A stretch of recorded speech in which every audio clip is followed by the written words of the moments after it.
We were lied to that Hammurabi's code was the cradle of justice. In reality, it was a giant 7-foot 4-inch billboard designed to legitimize a standard hostile takeover. Physical receipts from excavations in Susa show that this stone was erected only after Hammurabi crushed all his neighbors.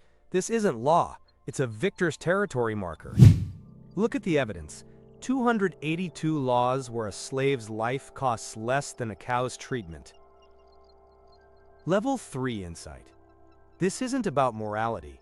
It's about asset stabilization. Hammurabi just wanted his property to stop killing each other without his permission. Textual analysis proves most of these rules were never enforced in courts. It was a pure PR project by the wise shepherd to terrify an illiterate population with the wrath of gods. The real glitch is that we still consider this progress. Although Hammurabi simply invented a system where the rich pay fines while the poor lose organs. Even 4,000 years later, nothing has changed. An eye for an eye? No, it was just the world's first user agreement that no one read, but everyone signed in blood. The Habsburg dynasty was Europe's most powerful marketing agency for 700 years. Their main product was the illusion of divine purity, which was actually genetic suicide. Physical receipts. DNA analysis of Charles II of Spain showed an inbreeding coefficient of 0.25. That's worse than if his parents were brother and sister. His existence was a technical error of nature. Level 3 insight. While artists like Velázquez practiced 17th century Photoshop hiding protruding jaws, the empire rested on marriages that were mere corporate mergers. They bought loyalty at the cost of their own brain's extinction. Archive evidence shows that 80% of children in this family died before the age of 10. This wasn't God's will. It was the basic mathematics of recessive genes, ignored for the sake of the crown. We are used to calling them aristocracy, but in fact, it was the world's first business scaling experiment, where the CEO forgot to update the software and just copied bugs until the system crashed. The Habsburgs proved, you can own half the world, but you can't win an argument with your own DNA. A beautiful portrait doesn't fix the crooked jaw of fate. The gold rush of 1848 wasn't about gold. It was the world's first mass psychological speculation, where gold served only as clickbait for naive fools. Receipts from San Francisco banks show that less than 1% of prospectors returned home with a profit. Most died of cholera, hunger, or despair, leaving behind only a pile of empty bottles. Level 3 insight. The only real millionaires were those who sold shovels for $10 when they cost 10 cents to make. Levi Strauss invented jeans not for fashion, but as durable packaging for the meat digging the ground. NASA landscape analysis evidence proves the rush permanently destroyed the ecosystems of entire regions. It wasn't development, it was a technical glitch in survival logic for the sake of shiny stones. We call it the American dream, but it was the first prototype of crypto hype. The same manipulation mechanisms, the same FOMO and the same gurus, teaching you to dig where there is nothing. The gold rush proved, the best way to make money on gold is to sell others the illusion that they will find it. Shovels are always more reliable than promises. We were sold the Titanic as the pinnacle of engineering. In reality, it was a classic case of a minimum viable product, where structural integrity was traded for a marketing deadline. Physical receipts. Metallurgical analysis of rivets recovered from the seabed showed critically high slag content. In freezing water, 3 million rivets became as brittle as glass beads. This was a technical failure at the raw material procurement level. Level 3 insight. The owners of White Star Line knew that high-quality steel rivets were too expensive and time-consuming to install. They chose the cheap option because marketing demanded the launch exactly in 1912. NASA-style collision modeling evidence confirms. If the rivets had been high quality, the hull would have simply bent instead of ripping at the seams. The ship would have stayed afloat for hours, or perhaps wouldn't have sunk at all. We mourn the tragedy, but in fact it was the world's first large-scale failure of corporate management that decided it's good enough as long as the facade looks like $1 million. Unsinkability is just a catchy slogan. The Titanic proved, no amount of marketing can keep 3 million pieces of cheap iron afloat. The Templars weren't looking for the Grail. They were looking for a way to scale the world's first multinational banking system. It was a network that turned religious fanaticism into the most profitable fintech startup of the Middle Ages. Physical receipts. Thousands of promissory notes and checkbooks have been found. They invented letters of credit, allowing pilgrims to deposit money in London and withdraw it in Acre, minus a hefty commission. Level 3 insight. Friday the 13th, 1307, wasn't a curse. It was a standard hostile asset takeover. King Philip IV the Fair was simply bankrupt and decided to cancel his main creditor via black PR. Evidence from the Vatican secret archives confirms the accusations of idolatry were completely fabricated. It was the world's first documented case of mass mind manipulation for the purpose of writing off national debt. We look for their treasures in caves, though the real treasure is their business model, later copied by all the world's central banks. The Templars simply forgot that a bank cannot have a bigger army than the state. The Templars proved the best way to get rid of debt is to declare your banker a devil. Friday the 13th isn't mystical. It's just a tax collection deadline. The ancient Olympics weren't about sport and peace.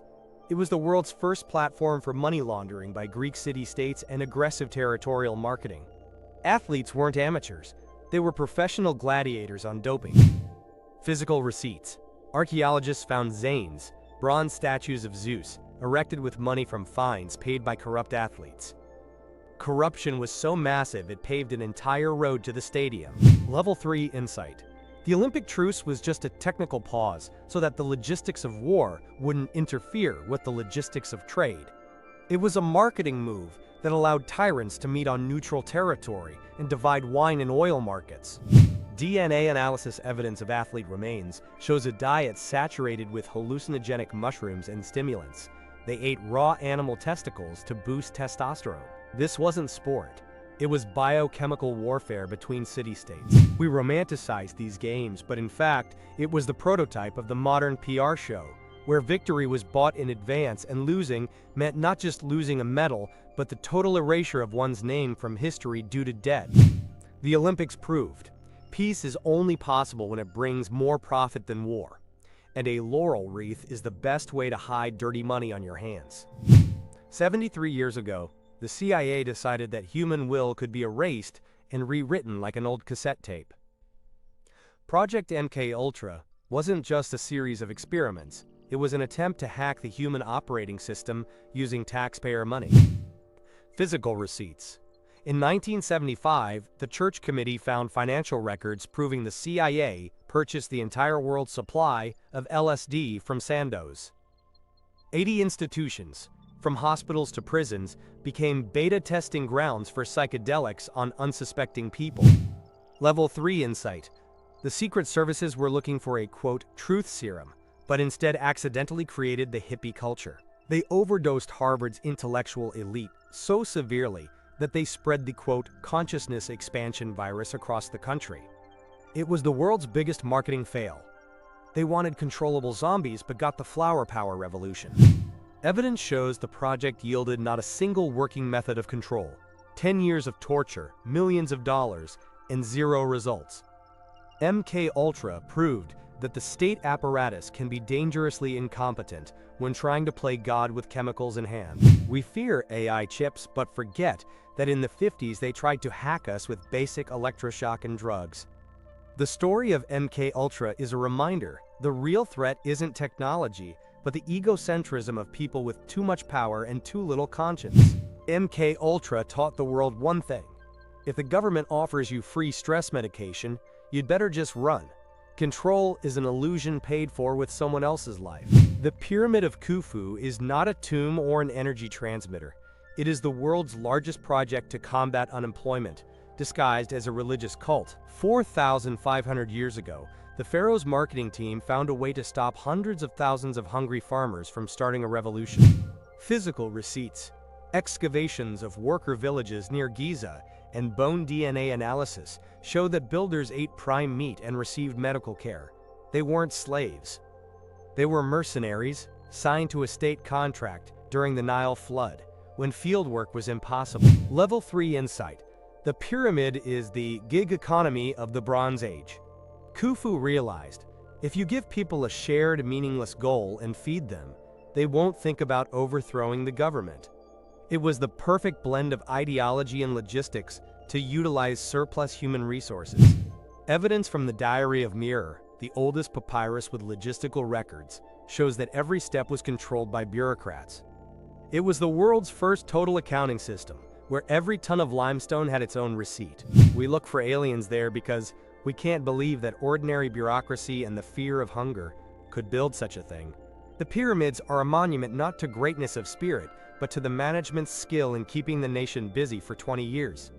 Khufu invented the formula: build anything, as long as they don't revolt. Today it's called infrastructure projects, but the essence is the same. Keep the hands busy to offload the brains. Victorian medicine wasn't a science. It was the most aggressive marketing plan in the history of drug trafficking. 19th century doctors sold heroin, cocaine, and mercury as cough remedies, creating entire generations of perfect, addicted customers. Level 3 insight. Treating syphilis with mercury was a technical failure of logic. Patients died not from the disease, but from the cure that dissolved their jaws and brains. But for the marketing department, it was perfect. A patient who treats for years is much more profitable than a healthy or dead one. Chemical analysis evidence of residues in old apothecary bottles confirms the concentration of active drugs was enough to cause addiction after the second dose. It was the world's first epidemic triggered by official marketing. We laugh at their naivete, but today's pharmacy operates with the same patterns. Victorian doctors were just more honest. They didn't hide the names of drugs behind complex Latin terms. Victorian medicine proved the best way to sell a product is to make it the cause of the disease you promise to cure. Your health is just a bug in their business plan. The Great Depression of 1929 wasn't an inevitable collapse of capitalism. It was the world's first large-scale interface failure between reality and the stock ticker. People began taking their lives over numbers that were lagging on the screens. Physical receipts. Federal Reserve records from that time show they cut the money supply by 33% exactly when the market needed liquidity. It's like turning off a ventilator for a patient with mild shortness of breath. Level 3 insight. The problem wasn't a lack of money, but a lack of trust in the software. Bank marketing had spent years convincing everyone the system was eternal. When the first bug occurred, the PR department simply fled, leaving people alone with the empty ATMs of the future. Bank tellers. NASA climate analysis evidence adds the Dust Bowl to the list of errors. Improper land plowing, a technical mistake by agronomists, turned America's heartland into a desert. It was a dual failure, financial and biological. We see this as a history lesson, but today's algorithms operate thousands of times faster. The Great Depression was just a demo version of how a digital error can instantly erase your dinner, your home, and your faith in the future. The Great Depression proved economics is not a science. It's a religion where the PR department forgot to update the servers. When the gods of numbers go silent, people begin to eat the sweet illusion of progress. Plastic wasn't created to litter the ocean. It was created as an eco-friendly product of the 1860s. It was the world's first marketing move to save elephants and turtles, which turned into a planetary catastrophe. Physical receipts. Advertisements from Phelan and Collender promised $10,000 to anyone who could invent a substitute for ivory. Plastic was the green marketing of its time, designed to stop the mass slaughter of animals for billiard balls. Level 3 insight. Plastic is a perfect material for eternal life that we use for disposable trash. It's a technical glitch in consumption logic. We created something that lasts 1,000 years to drink coffee from for 5 minutes. Marketing defeated physics. DNA analysis evidence of marine life today shows microplastics in every cell. This isn't just pollution, it's the integration of our invention into the planet's biological code. We didn't clean up plastic, we became plastic. Plastic proved we can save the elephants but kill everything else through sheer laziness and greed. What was meant to be eternal became our fastest way of self-destruction. Robert Scott lost the race to the South Pole not because of the weather. He lost because of British imperial marketing, which believed that bravery and steely spirit were more important than knowledge of how dogs and skis work. Physical receipts. Scott's diaries and ration analysis show they consumed 2,000 calories less than they expended daily. They were literally digesting their own muscles to pull the sledges, because the gentlemanly approach marketing forbade using the experience of savages, the Inuit. Level 3 insight. Amundsen won because he was a technocrat, while Scott was a PR man. Scott wrote beautiful letters to the nation while his men died from a technical error in fuel calculation, which simply evaporated due to poor quality gaskets on the cans. Evidence from the excavation of Scott's final camp confirms. They dragged 15 kilograms of geological samples even when they could no longer walk.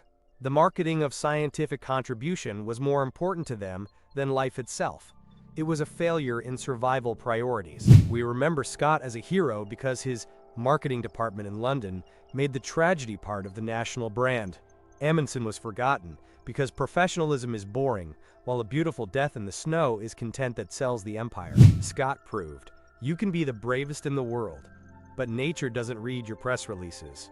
In the battle between PR strategy and logistics, the one with the better dogs always wins. The witch hunts weren't religious madness. They were the world's first viral marketing project, where fear was the primary product and asset forfeiture was the bottom line.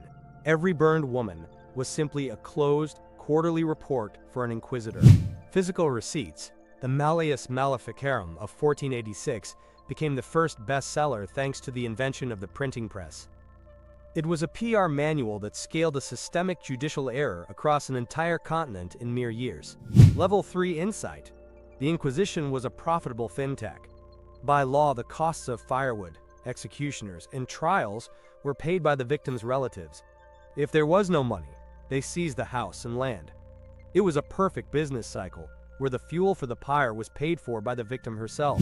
DNA analysis evidence of remains in mass graves shows that most witches were single widows with inheritance rights. This was a technical failure in the property transfer system, cured through false accusations. We consider this a dark past, but modern cancel culture operates on the same viral fear algorithms. The witch hunts proved, if you give the crowd an enemy and promise a share of their assets, logic and evidence shut down automatically. Witch hunting isn't about magic. It's about how the religion's marketing department found a way to monetize human hatred through a glitch in the judicial code. Prohibition in 1920 was not an attempt to heal the nation. It was a critical failure in state management that accidentally created modern organized crime as a parallel economy with billions in turnover. Physical receipts. Before 1920, alcohol taxes accounted for up to 40% of the US budget. The state shut off its main revenue source and was forced to introduce income tax for all citizens. You pay taxes today only because someone decided to ban whiskey back then. Level 3 insight. Al Capone wasn't a criminal in the usual sense. He was an efficient manager who filled the niche left by the state. His corporation, the Chicago Syndicate, had better logistics and marketing than any legal company of the time. NASA-style logistics analysis evidence shows that during Prohibition, demand for alcohol didn't drop, but increased by 20%. The state simply shifted this capital from white accounts to black cash, financing the creation of mafia empires for 100 years to come. We consider this a victory for morality, but in fact, it was the world's largest stress test for capitalism. Prohibition proved, any ban on a high-demand product is simply a subsidy for those willing to kill for the right to sell it. Prohibition taught the world, morality in politics is always expensive. If you want to save souls, be prepared to pay for it with income tax and the rise of banditry. The East India Company wasn't just a trading firm, it was the world's first state startup, with a private army of 250,000 bayonets. A technical error in British law allowed a corporation to privatize an entire subcontinent. Physical receipts. Dividend reports from 1766 show a 400% profit after the conquest of Bengal. The company invented a double government system, where they took all the taxes but bore no responsibility for famine or infrastructure. Level 3 insight. The East India Company was too big to fail. When it nearly went bankrupt due to corruption in 1772, the British government bailed it out with taxpayer money. It was the world's first bailout case, which we still see today. DNA analysis evidence shows the company changed the region's genetic code through mass labor migrations. This wasn't just business. It was a global engineering project to reshape humanity into a resource for logistics chains. We fear corporate rule in cyberpunk, but it already existed 200 years ago. The East India Company proved, if you give a corporation the right to print money and have an army, it always turns into a tyranny with the world's best PR department. The East India Company is a reminder. When business becomes the state, citizens become users with limited rights and a free subscription to slavery. The Puri race map of 1513 is not proof of ancient civilizations. It is the world's first example of a failed copy-paste, where a Turkish admiral tried to stitch together fragments of others' maps, making a critical technical error in scaling. Physical receipts. Cartographic projection analysis proves that what Atlantis fans call Antarctica without ice is actually just a distorted coastline of South America. The admiral simply ran out of space on the skin and wrapped the continent to the right. Level 3 insight. We see lost knowledge in this error because our brains are hardwired to find patterns where there is only chaos. It's a marketing triumph of mystification. The admiral created a technical defect that, 500 years later, is sold as proof of alien visits. NASA paleoclimate analysis evidence confirms Antarctica has been ice-covered for millions of years. The Puri reef map could not have seen it ice-free. It was simply a glitch in the cartographer's logic, trusting an inaccurate source and mistaking wishful thinking for reality. We romanticize the past because we fear admitting that great discoveries often began with simple incompetence. The Puri reef map is a monument to how one office error can give birth to a religion for millions of alternative historians. The Puri race map proved the best way to make people believe in a miracle is to simply draw reality very poorly. Atlantis only exists where the paper ends and fantasy begins. The Minotaur in the Labyrinth is not a horror story about a monster. It was the world's most effective keep out sign, a marketing cover for the Palace of Knossos, which was actually a giant warehouse and the world's first offshore bank. Physical receipts. Archaeologists found thousands of massive jars, pithoi, in the cellars of Knossos, capable of storing hundreds of thousands of liters of oil and wine. The palace plan was confusing not for a monster, but to ensure tax inspectors or robbers got lost on their way to the gold reserves. Level 3 insight. Theseus didn't kill a monster. He simply conducted the first ever audit using Ariadne's thread, a technical tool for navigating complex archives. The myth of eating children was a PR campaign to terrify Athens into paying tribute, which was a standard membership fee for a trade alliance. DNA analysis evidence of remains in the palace shows no trace of Bullman, but they do show traces of an elite diet and trade with all regions of the Mediterranean. The labyrinth was a logistics center, not a torture chamber. It was a failure in the Greeks' perception of someone else's economic success. We still use labyrinth as a metaphor for complexity, but we forget that complexity is the best way to hide money from the state. Crete was the first Delaware or Cayman Islands of antiquity, where the monster at the entrance was part of the marketing security package. The labyrinth of the Minotaur proved. To keep everyone out of your books, just spread a rumor that a man-eater lives there. Fear is the best auditor who never shows up for an inspection. In the 50s, the US seriously tried to build a 6,000-ton spacecraft designed to move by exploding nuclear bombs directly under its tail. Project Orion was a technical failure in survival logic, disguised as space PR. Physical receipts. Declassified Los Alamos lab reports show that one launch of Orion would have released enough radioactive fallout to cause up to 10 fatal cancer cases per launch. This wasn't science. It was a marketing act of desperation in the arms race. Level 3 insight. Engineers wanted to tame the nuclear explosion, turning the deadliest weapon into fuel. But they ignored the fact that the ship would be covered in a layer of vaporized steel and radioactive grime after the very first second. It was peaceful atom marketing, trying to sell death as a ticket to Saturn. US Air Force archive evidence confirms the project was canceled not because it didn't work, but because it was too honest a manifestation of madness. Orion's marketing couldn't hide the fact that to reach the stars, we were willing to detonate our own planet thousands of times. We dream of Mars, but Orion reminds us, technical progress without ethics is just a very fast way to commit suicide. Today's billionaire rocket builders use the same saving humanity PR to hide technical glitches in their own morality. Project Orion proved human egocentrism is so vast that we are willing to ride a nuclear bomb just to avoid solving problems here on Earth. Space is the best screen for marketing a global escape. In 1932, the Australian military declared war on birds. This isn't a joke. It was a technical failure in state governance, where instead of agricultural reform, they decided to deploy Lewis machine guns against 20,000 emus. Physical receipts, official Department of Defense reports, confirm that 10,000 rounds were fired to kill fewer than 1,000 birds. The emus proved to be superior strategists. They split into small groups, breaking the logic of concentrated fire tactics. Level 3 insight. This wasn't a war. It was a marketing PR move for angry farmers. The ministry wanted to show a, quote, strong hand, but faced a biological algorithm with no central command node. The birds won because they had no headquarters to capture. DNA analysis evidence of emus from that period shows incredible stress adaptability. It was a glitch in human egocentrism. We considered the machine gun the pinnacle of technology, but it turned out that simple evolution and decentralization are stronger than any standing army. We laugh at this case, but it's a prototype of modern conflicts, where a large system loses to flexible chaos. The Emu War proved the marketing of militarism is powerless against a reality that refuses to play by your rules. Australia eventually just built a fence. The emus taught the world, if you can't defeat an enemy with a machine gun, try changing your marketing department or the fence's architecture.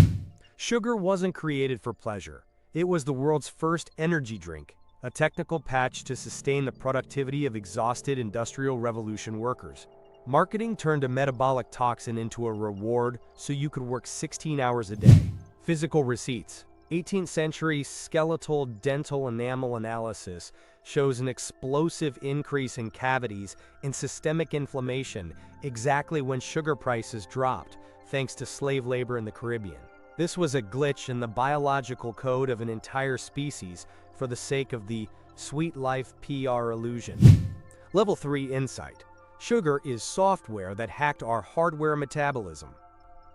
Planner marketers realized it's cheaper to feed people high-calorie trash than to provide real food and rest.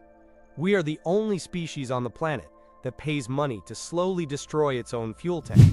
Evidence from the British West Indies Company archives confirms they deliberately promoted sugar as a necessity for the poor to justify expanding plantations. It was the world's first case of creating artificial demand for biological addiction under the guise of nutrition. We fight diabetes but ignore that our entire economy is built on sugar crutches. This is a technical bug of civilization. We use the fastest fuel for the slowest lifestyle, creating a systemic overheating of the body. Sugar proved, if you give a person enough cheap pleasure, they won't notice their body becoming a PR platform for pharmaceutical companies. Sweet taste is just an access code to your wallet. 8,000 terracotta warriors of Qin Shi Huang aren't for protection in the afterlife. It was the world's first proof of power PR campaign. The emperor wanted to prove to the living that his bureaucracy was so absolute it could manufacture people even from dirt. Physical receipts. DNA analysis of worker remains in mass graves around China's Giza shows they were convicts and slaves worked to death. Every warrior is a monument to a systemic failure in the logic of humanism for the sake of one empire's CEO's ambition. Level 3 insight. The terracotta army is the world's first blockchain of control. Every part had a master's mark. If a part failed, the master was executed. This isn't art, it was technical terror where product quality was guaranteed by the developer's blood. Chemical analysis evidence shows the warriors' weapons were coated in chrome, a technology we officially discovered only in the 20th century. This was a technical glitch in time. The empire possessed nanotechnology, but used it only to guard a dead egocentric. We romanticize greatness, but forget that Qin Shi Huang died from the mercury he drank as an elixir of immortality. His army stands forever, but he himself rotted due to a technical error in his own marketing strategy for survival. The terracotta army proved, you can create the world's most durable product, but if the CEO is a psychopath, the company will still collapse 3 years after his death. Clay is more durable than ambition. The Dreyfus Affair of 1894 wasn't just an act of injustice. It was the world's first large-scale PR crisis that started with a technical glitch in the intelligence mail service, when a simple scrap of paper turned into a viral bomb that split a nation into two camps. Physical receipts. Graphological analysis conducted 100 years later proves the handwriting on the bordereau belonged to a completely different man, Esterhazy. The military marketing department simply chose Dreyfus as the perfect scapegoat to cover up a technical hole in their own security system. Level 3 insight.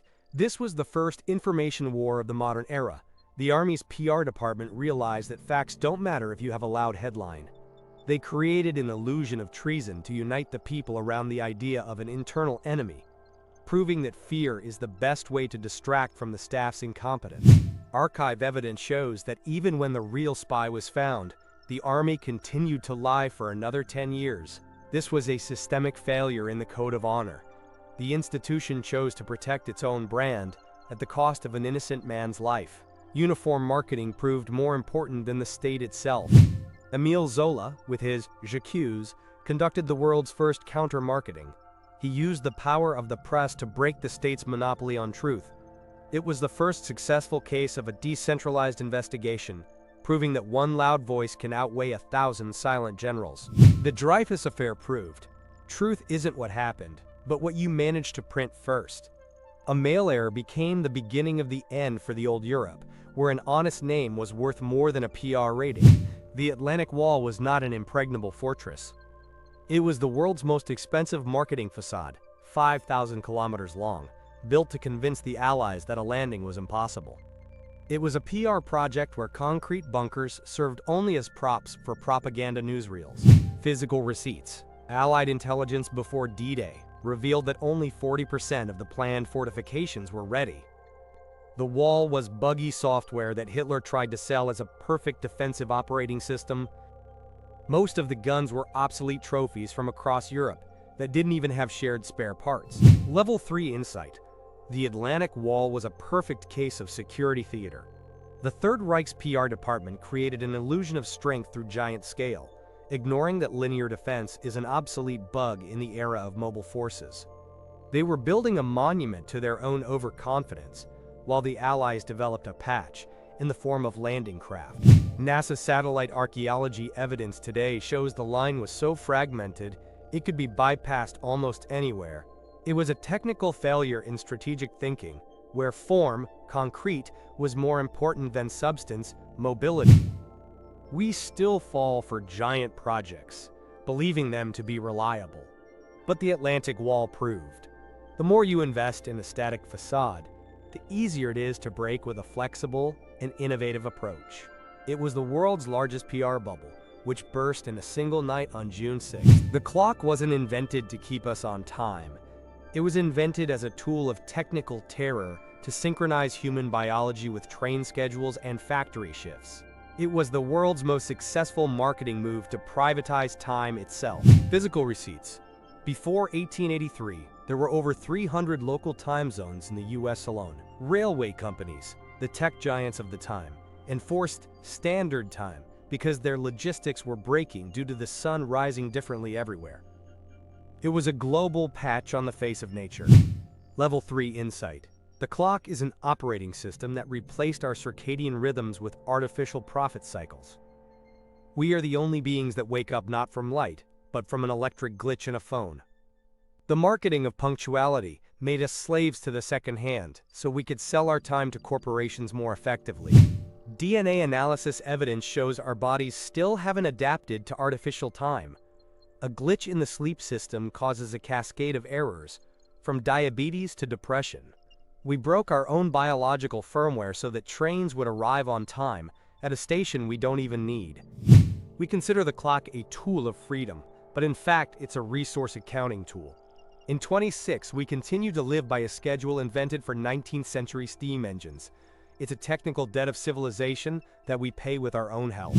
The clock proved, you can enslave an entire species simply by dividing infinity into 24 equal parts and convincing everyone that each of them costs money. Time isn't money. Time is what is taken from you while you look at the dial. 1928 gave us penicillin, the miracle drug meant to erase death from the human code. But we treated this gift not as a scalpel, but as a shovel. triggering the world's largest technical failure in the system of natural selection. Physical receipts. Agribusiness corporate reports show that 70% of all antibiotics worldwide are fed not to sick humans, but to healthy pigs and cows for fast growth. It's a marketing bug. We're trading the future of medicine for cheap bacon today. Level 3 insight. Bacteria are software that updates every hour. By using antibiotics everywhere, we've staged the world's most powerful training camp for them. We've personally written the code for superbugs that, in 26, turn a simple scratch into a death sentence. DNA analysis evidence of urban wastewater confirms we are already living in the post-antibiotic era. We ignored Fleming's warning 70 years ago for the PR illusion of total victory over infections. It was a failure in the species. Strategic planning. We fear an AI uprising, but the real uprising is already happening in our guts. It's a technical debt we've accumulated for decades, trying to hack the rules of the biological game with a chemical cheat code. Antibiotics proved. Any miracle has an expiration date if its marketing department doesn't account for the enemy's speed of evolution. Nature doesn't accept product returns. The electric chair wasn't invented for humane execution. It was a black PR tool in the War of Currents, where Thomas Edison tried to convince the world that Nikola Tesla's alternating current was meant only for killing. It was the 19th century's bloodiest marketing campaign. Level 3 insight. Edison wanted the process to be called Westinghousing, after his competitor. It was a masterpiece of negative branding, linking a rival's name to a death tool. But the technical glitch occurred in Edison's own brand. History remembered him as a cruel manipulator, not a genius of light. Menlo Park Laboratory Archive evidence confirms Edison paid children 25 cents for every dog they brought for his public AC electrocutions. It was the world's first viral horror content created to manipulate the electricity market. Level 3 insight. Freon was the perfect product because it interacted with nothing on Earth. That became the technical bug. The gas simply accumulated until it rose to where solar radiation turned it into an ozone killer. We created a chemical Trojan horse that waited 50 years for its time. NASA satellite monitoring evidence from the 80s confirmed a hole the size of a continent had formed over Antarctica. It was the world's first documented case where the marketing success of one corporation led to the extinction threat of an entire species via UV radiation. Midgley Jr. died from his own invention, a system of pulleys and ropes to support his body, in which he became entangled and strangled. It's an ironic summary of his life. He was a genius of short-term solutions that always turned into death loops in the long term. Freon taught the world. If a substance is completely inert, it just means you haven't found the place where it starts to kill you. Safety marketing is just a matter of flight altitude. The Great Fire of London in 1666 started from a single forgotten oven, but became a catastrophe due to a technical failure in the decision-making system. The city burned not from fire, but from a bureaucracy that feared the cost of compensation more than the flames. Physical receipts. Records state that Lord Mayor Thomas Bloodworth refused to order the demolition of houses to create fire breaks. His phrase, "a woman might piss it out," became the most expensive marketing fail in urban history. He protected property rights while the property was turning into ash. Level 3 insight. The fire was London's forced update. The city was so cluttered and unsanitary that the system simply rebooted through a thermal glitch. Christopher Wren's marketing of the new city began before the last embers died. It was the world's first case of shock doctrine, using a catastrophe for a total architectural rewrite. Excavation evidence under Pudding Lane confirms temperatures of 1250 degrees, enough to melt iron and ceramics. This was a failure in the firefighting system of the time. Leather buckets and hand pumps were as useful against such a hell as a toy gun against a tank. We continue to live in cities waiting for their thermal reboot. The Great Fire proved, if you ignore infrastructure debt for decades, nature will send you a collector in the form of fire who won't ask permission to demolish. The Great Fire taught, sometimes the only way to save a system is to let it burn to the ground. But London's PR department ensured we remember only the cathedral's grandeur, not the mayor's incompetence. 1991. 8 people locked themselves inside a glass dome in Arizona. The Biosphere 2 PR department promises an autonomous paradise, but a technical miscalculation turned this futuristic Eden into a prison where every breath was a luxury. Physical receipts: oxygen levels plummeted from 21% to 14.5%, equivalent to living at 13,000 feet without acclimation. Air analysis evidence showed that oxygen wasn't just vanishing, it was being eaten by the fresh concrete of the structure, which was never accounted for in the biological model. Level 3 insight: while participants were losing their minds from hypoxia and eating seeds, the project's PR team was secretly pumping in outside oxygen to avoid admitting failure. It was a technical glitch in honesty. They sold autonomy while the system was actually on life support from the outside world. Ecosystem collapse evidence: most animal species died out, while cockroaches and ants multiplied in the millions.